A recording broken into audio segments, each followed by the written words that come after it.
ሰላም ጤና ይስጥልን። ይህ ኢትዮ ማለዳ ነው። ሳብስክራይብ በማድረግ ቤተሰብ ይሁኑ። እስራኤል እንዴት ዓለምን ባንድ እግሯ ልታቆማት ቻለች? የፈጣሪ ድጋፍ ወይስ አስማት በሚያሳይ ደረጃ ዓለምን ማስደመም ቀጥላበታለች? ከማትወጣው ችግር ውስጥ ገባች። አለቀላት፣ ትንቢቱ ሊፈጸም ነው ሲባል የበላይ ሆና ትቆያለች። እስራኤል በስፋቷ ትንሽ ስትሆን በኢትዮጵያ የአንድ ትንሽ ክልል ያክል የቆዳ ስፋት ቢኖራት ነው። ያም ሆኖ ግን እስራኤል የተመኘችውን ከመፈጸምና ከማድረግ ወደ ኋላ ስትል አትታይም። ያሻትን ታደርጋለች። የማይደፈረውን ጦርነት ትደፍራለች። በዓለም አቀፍ ደረጃ ከፍተኛ ተጽዕኖ ፈጣሪ ሀገር እንድትሆንም ያደረጋት በርካታ ምክንያቶች አሉ። እስራኤል በተለይም በሀገረ አሜሪካ ከፖለቲካ እስከ ቴክኖሎጂ ድረስ በርካታ ተጽዕኖ ፈጣሪ ዜጎችም አሏተኝ። እስራኤል በዓለም አቀፍ ደረጃ ተጽዕኖ ፈጣሪ የሆነችበትን ዋና ዋና ምክንያቶችን እንደሚከተለው ይዘንላቸዋል። አብራችሁን ቆዩ።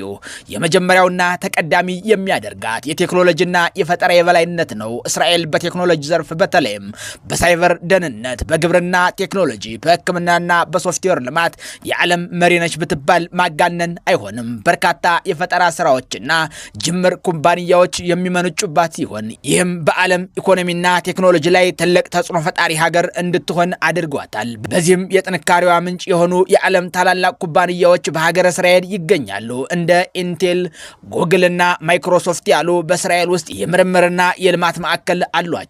እኒህ ሁሉ የእስራኤል የቅንዝርና ምንጭ ናቸው። ይህም ብቻ አይደለም፣ ጠንካራ ወታደራዊ ብቃትና የደህንነት ተቋምን አላተኝ። እስራኤል በአካባቢዋ ባለው ውስብስብ የፖለቲካዊ ሁኔታ እጅግ በጣም ጠንካራና ዘመናዊ ወታደራዊ ኃይልም ገንብታለች። ወታደራዊ ቴክኖሎጂዋን፣ የደህንነት ስትራቴጂዋ በዓለም ዙሪያ ይታወቃል። ሌሎች ሀገራትም ልምድ ለመቅሰም ይፈልጋሉ፣ ሁሌም ይማትራሉ። መንግስታቸው ስለ ወታደራዊ ቁመናቸው ልታይ ማለት የማያስደስተው እስራኤል ዜጋ ሲፈጠር ለጦርነት የተፈጠረ ነው የሚመስለው። እስራኤል ከደህንነት ተቋሟ አንጻር በቅርቡ ከኢራን ጋር በገባችው ጦርነት በርካታ የኢራን ከፍተኛ አመራሮችን የገደለች ሲሆን ይህ ደግሞ የደህንነት ተቋሟ ምን ያህል አቅም እንዳለው ማረጋገጫ ሆኖም አግኝተነዋል። ሌላው ለእስራኤል የጀርባ አጥንት የሆነው ደግሞ የአሜሪካና የምዕራባውያን ድጋፍ ነው። እስራኤል ከአሜሪካ ጋር የጠበቀ ስትራቴጂያዊ ግንኙነት አላትኝ። ይህ ድጋፍ በኢኮኖሚ በወታደራዊና ዲፕሎማሲያዊ መስኮች ለእስራኤል ወሳኝ ነው። ምዕራባውያን ሀገራት በአጠቃላይ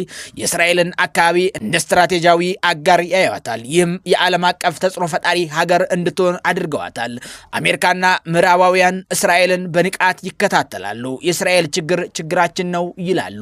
እስራኤል ከፍተኛ የትምህርት ደረጃና የተማረ የሰው ኃይል አላት። በሳይንስ በምህንድስናና በሌሎች የትምህርት ዘርፎች የላቀ ደረጃ ላይ ትገኛለች። ከፍተኛ የትምህርት ተቋማትና የሰለጠነ የሰው ኃይል በፈጠራና በቴክኖሎጂዋ እድገት ውስጥም ትልቅ ሚና ይጫወታል። የጂኦ ፖለቲካዊ ጠቀሜታ እስራኤል በመካከለኛው ምስራቅ የምትገኝ ሲሆን ይህ አካባቢ ደግሞ በዓለም አቀፍ ፖለቲካና ኢኮኖሚያዊ ውስጥ ከፍተኛ ቦታ አለው። በእስራኤልና በፍልስጤም መካከል ያለው ግጭት እንዲሁም ከጎረቤት ሀገራት ያላት ግንኙነት በዓለም አቀፍ ደረጃ ከፍተኛ ትኩረት ያገኛል። ይህም ተጽዕኖ ፈጣሪ እንድትሆን መልካም አጋጣሚ ሆኗታል። እስራኤል ምን አይነት ሀገር ናት ትሉ ይሆናል። እስራኤል በብዙ መልኩ ልዩ የሆነች ሀገር ናት።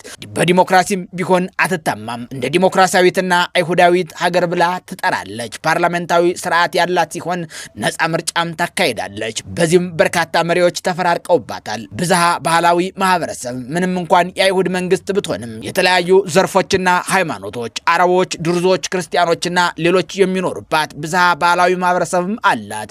የተለያዩ የአይሁድ ማህበረሰቦች ከአውሮፓ፣ ከሰሜን አሜሪካ፣ ከመካከለኛው ምስራቅና ከሌሎች የዓለም ክፍሎች መጥተውም ይኖርባታል። በተለይም እስራኤል ሁለተኛ ከተፈጠረች ወዲህ በዓለም ደረጃ የተበተኑ ዜጎቿን ትሰበስባለች። እስራኤል ውጭ የሚኖሩ ዜጎቿ ሀገራቸው ተጠቃች ወይም ተወረረች ስትባል ያሉበትን የቅንጦት ኑሮ ትተው ለሀገራቸው ዘብሎ መቆም ይመጣሉ።